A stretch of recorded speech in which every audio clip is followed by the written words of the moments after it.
એક સરસ મજાની વાત મારે તમને કરવી છે, બધાને, ભાઈઓ બહેનો બધાને લાગુ પડે છે. સાહેબ, શ્રીમદ ભાગવતની અંદર 6ઠ્ઠા સ્કંદમાં અજામિલની કથા આવે છે. આ કથાઓએ આપણને બહુ સરસ મજાનું માર્ગદર્શન આપી જતી, જીવન જીવવાનો રસ્તો બતાવી જતી. અજામિલની કથા આવે છે અને આ કથા શું કહે છે જરા સાંભળજો. અજામિલ નામનો એક બ્રાહ્મણ હતો, બહુ જ પવિત્ર હતો. આ મારી વાત નથી હો, વેદવ્યાસજીની વાત છે, શ્રીમદ ભાગવત પુરાણની વાત છે, 6ઠ્ઠા સ્કંદની વાત છે. અજામિલ નામનો અતિ પવિત્ર બ્રાહ્મણ, ખૂબ વિદ્વાન, ખૂબ હોશિયાર, ગામના લોકો એને આદર આપે, માન આપે, સન્માન આપે. એક વખત અજામિલ રસ્તા ઉપરથી પસાર થતો હતો. રસ્તામાં એક સ્ત્રી ઊભી હતી અને એ સ્ત્રી પોતાનું શરીર વેચી અને પોતાનું ગુજરાન ચલાવતી, જેને આપણે ગણિકા કહીએ, ગણિકા, જેને આપણી ભાષામાં વેશ્યા કહીએ, એવી એક સ્ત્રી ઊભી હતી અને એના માથામાંથી એક ફૂલ નીચે પડ્યું. અજામિલે દૂરથી જોયું, પછી એ સ્ત્રી તો જતી રહી. આ અજામિલ ચાલતો ચાલતો ત્યાં પહોંચ્યો, ફૂલ જોયું, ફૂલ સારું હતું, વાંકો વળ્યો, ફૂલ ઉપાડ્યું, ફૂલ ઉપાડીને ફૂલને સૂંઘ્યું અને ફૂલ સૂંઘતાની સાથે અજામિલના વિચારો બદલાવા માંડ્યા. જે અત્યંત પવિત્ર હતો ને એ સાવ પતિત થઈ ગયો. જે વ્યક્તિને લોકો આદર આપતા હતા, માન આપતા હતા, સન્માન આપતા હતા, જેને પૂજ્ય ભાવે જોતા હતા, જેના ચરણોમાં વંદન કરતા હતા, એ જ લોકો એને તિરસ્કાર કરતા થઈ ગયા, કારણ કે જીવન જ બદલાઈ ગયું આખું. સાહેબ, આ કથા કોઈ સામાન્ય નથી. વ્યક્તિ ક્યાં હતો અને ક્યાં પહોંચી ગયો, આ કથા આજે પણ આ સમાજની અંદર બની રહી છે. આજે પણ ફૂલ નીચે પડે છે, પણ ફૂલ પડવાની રીત બદલાઈ ગઈ. અહીંયા જેટલા બેઠા ને બધાને મારે કહેવું છે કે તમે ફેસબુક, ઇન્સ્ટાગ્રામ વગેરે સોશિયલ મીડિયાનો ઉપયોગ કરો છો અને એમાં કોઈ સરસ મજાના એક પ્રોફાઇલ ઉપરથી, જેનું પ્રોફાઇલ પિક્ચર ટનાટન ને હેન્ડસમ ને સ્માર્ટ હોય, એના ઉપરથી એક ફ્રેન્ડ રિક્વેસ્ટ આવે, સમજો આ વેશ્યાના માથામાંથી પડેલું ફૂલ છે, ઊંઘવા ગયા એટલે ગયા. અને કેટલાય લોકો ઊંઘે છે અને પછી હેરાન થાય છે.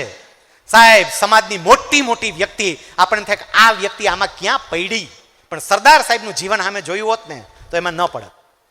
ક્યાંથી ક્યાં વયા જાય સાહેબ, કેટલી મોટી પ્રગતિ કરી હોય, પણ આ એક બાબત એવી છે કે વ્યક્તિને નીચે પાડી દે. સાહેબ, એક સાધુ, એને સાંભળવા માટે લાખોની સંખ્યામાં લોકો ભેગા થતા. ગુજરાતના જ સાધુ, લાખો લોકો આવે સાંભળવા માટે એના સત્સંગમાં. મુખ્યમંત્રી આવે, મુખ્યમંત્રી હાથ જોડીને ઊભા હોય, પણ જો એના ચારિત્રમાં ફેરફાર થયો ને તો છેલ્લા 11 વર્ષથી એને જામીન મળતા નથી. 11 વર્ષથી જેલમાં સબડે છે. વિચાર કરો ક્યાંથી ક્યાં પહોંચી જાઓ. એટલે સરદાર સાહેબના જીવનમાંથી એક બાબત આ શીખીએ કે અમારા ચારિત્ર ઉપર અમે દાગ લાગવા નહીં દઈએ. બીજી બાબત, સાધુ કોને કહેવાય? હવે આપણે પૂરું કરવા તરફ જશું, કારણ કે હું બોલું છું એને ઓલમોસ્ટ 40 મિનિટ જેવો સમય થયો, 45 મિનિટ જેવો. સાહેબ, સરદાર સાહેબમાંથી બીજી બાબત જે શીખવા જેવી છે તે, અને એ છે સંપત્તિ તરફથી નિર્મોહી થવું. થોડુંક મુશ્કેલ છે, પણ સરદાર સાહેબ એમને સંપત્તિ તરફથી સંપૂર્ણપણે પોતાની જાતને દૂર રાખી હતી. સરદાર સાહેબ જ્યારે અવસાન પામ્યા ને 1950માં 15મી ડિસેમ્બરે, એ વખતે સરદાર સાહેબ ભારતના નાયબ વડાપ્રધાન હતા. સમજો, મોટી કુકાવાવના સરપંચ નહીં, તમારા આ વિસ્તારના ધારાસભ્ય કે સંસદ સભ્ય નહીં, ભારતના નાયબ વડાપ્રધાન. ખાલી એટલું નહીં, ભારતના ગૃહમંત્રી હતા, ભારતના માહિતી અને પ્રસારણ ખાતાના મંત્રી હતા. એક આરે 3 મોટા હોદ્દાઓ હતા. અને સરદાર સાહેબનું અવસાન થયું ત્યારે એની અંગત બેંક બેલેન્સમાં માત્ર 237 રૂપિયા હતા. 237 રૂપિયા. કોઈ વિચારીએ કે ભારતના નાયબ વડાપ્રધાનની મિલકત ખાલી 237 રૂપિયા હોય? અહીંયા બેઠેલી તમામ વ્યક્તિને કહું, કદાચ આપણને કોઈને ખબર નથી, સરદારના નામે એક પણ સ્થાવર મિલકત નથી. બોલો, એક પણ. અમદાવાદના મકાનમાં રહેતા હતા ને, એ ભાડાનું મકાન હતું, એના નામની કોઈ મિલકત જ નહીં. એના બાપા ઝવેર બાપા એ ખેતી કરતા હતા, 10 વીઘા જમીન હતી, પણ ખેતી પણ સરદારના નામે નથી આવી, મોટા ભાઈઓને આપી દીધી હતી. એના નામે ખેતીની એન્ટ્રી પણ નથી. 7, 12, 8માં ક્યાંય સરદારનું નામ નહોતું. કોઈ મિલકત નહીં, ખાલી 237 રૂપિયાની બેલેન્સ. સાહેબ, એ અવસાન પામ્યા ત્યારે સરદાર કોંગ્રેસ પક્ષના ખજાનચી તરીકે પણ સેવા આપતા હતા. અને એના દીકરી મણીબેન એ વખતે સરદાર સાહેબ પાસે પક્ષના રહેલા 28 લાખ રૂપિયા લઈ અને પક્ષની ઓફિસે આપવા માટે ગયા હતા કે મારા બાપાએ બચત કરી કરીને પક્ષના આ રૂપિયા સાચવા છે, આ પક્ષના રૂપિયા છે ને તમને પાછા આપીએ છીએ. 28 લાખ રૂપિયા સાહેબ એ વખતે પરત કર્યા હતા. તમે વિચાર તો કરો કે આ માણસ, એનો ત્યાગ કેવો. સાહેબ, સરદાર સાહેબે પ્રામાણિકતા પોતાના સંતાનોમાં પણ સિંચી હતી. એમના દીકરા ડાયાભાઈ એ મુંબઈમાં રહેતા હતા. સરદાર સાહેબ કામ માટે સમગ્ર ભારતમાં ફરતા હોય, જ્યારે મુંબઈ જવાનું થાય ત્યારે ડાયાભાઈને મળવા માટે જાય. ડાયાભાઈને એકવાર સરદાર સાહેબ મળવા માટે ગયા. ઘરે ગયા ને જોયું ને તો નીચે એક કાર પાર્ક કરેલી હતી, એક ગાડી પાર્ક થયેલી હતી. પછી સરદાર સાહેબ ઉપર ગયા, ડાયાભાઈ જોડે બેઠા. પછી કહ્યું કે ડાયા, સરદાર સાહેબનો દીકરો, ડાયા આ હું નીચે મેં જોયું તો નીચે એક ગાડી પડી હતી. ડાયા, એ ગાડી કોની છે? ડાયાભાઈએ કહ્યું બાપુ એ આપણી ગાડી છે. સરદાર સાહેબ કે ડાયા પણ તારી આવક તો એટલી છે ને, એક તું ગાડી લઈ આવી, ત્યાં ગાડી કેવી રીતે લીધી? તે લોન લીધી કે શું કર્યું? અને એ વખતે ડાયાભાઈએ કહ્યું બાપુ, એ બાપુ કહેતા, ડાયાભાઈ અને મણિબેન બે સરદાર સાહેબને બાપુ કહીને બોલાવતા. એ કે બાપુ મને એક ઉદ્યોગપતિએ ભેટમાં આપી છે. ઉદ્યોગપતિનું નામ હું તમને નથી દેતો. મને એક ઉદ્યોગપતિએ ભેટમાં આપી છે. અને સરદાર સાહેબ જે ગુસ્સે થયા છે, એમણે એવું કહ્યું કે ડાયા, આ ઉદ્યોગપતિએ ગાડી તમને એમને ભેટમાં નથી આપી, તારો બાપ આ દેશનો ગૃહમંત્રી છે ને એટલે તને ભેટમાં આપી છે. આજે તું ગાડી લેતો થયો, કાલે કંઈક બીજું લઈશ. હવે આજ પછી હું તારા ઘરે ક્યારેય નહીં આવું. સાહેબ, એકનો એક દીકરો. અને ડાયાભાઈને એવું કહી દીધું કે તારે દિલ્હી ક્યારેય નહીં આવવાનું.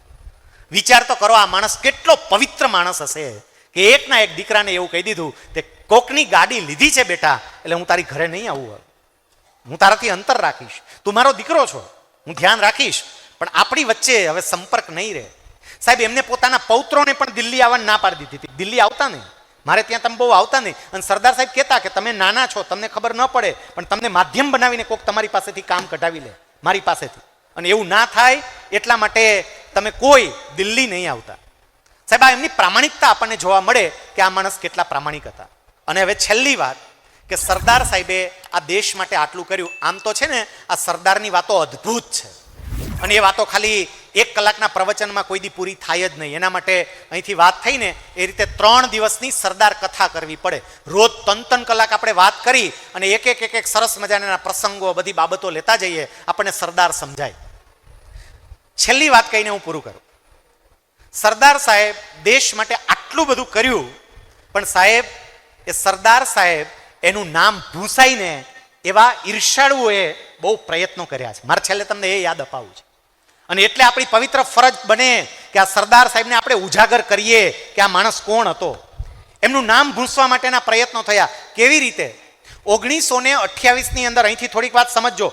1928ની અંદર બારડોલીનો સત્યાગ્રહ થયો. ખેડૂતો ઉપર જે કર નાખ્યો તો બ્રિટિશ ગવર્મેન્ટે, એ કર સરદાર સાહેબે આંદોલન કરીને માફ કરાવ્યો. અને એ આંદોલન પછી વલ્લભભાઈમાંથી એ સરદાર બન્યા. સમગ્ર રાષ્ટ્રીય ફલક પર એનું નામ છવાઈ ગયું, કારણ કે એટલો સફળ સત્યાગ્રહ થયો. અને ત્યાર પછી તરત જ જે કોંગ્રેસનું અધિવેશન આવ્યું, એ કોંગ્રેસના અધિવેશનમાં સરદાર વલ્લભભાઈ પટેલને અભિનંદન આપતો એક ઠરાવ પસાર કરવાનો હતો.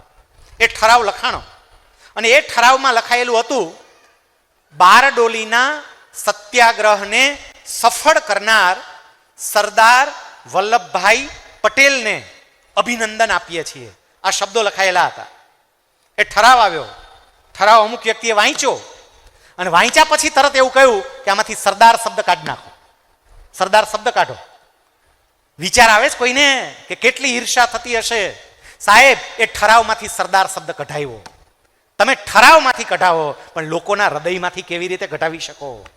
ઠરાવમાંથી શબ્દ કઢાવ્યો કે સરદાર શબ્દ કાઢી નાખો. એટલું નહીં,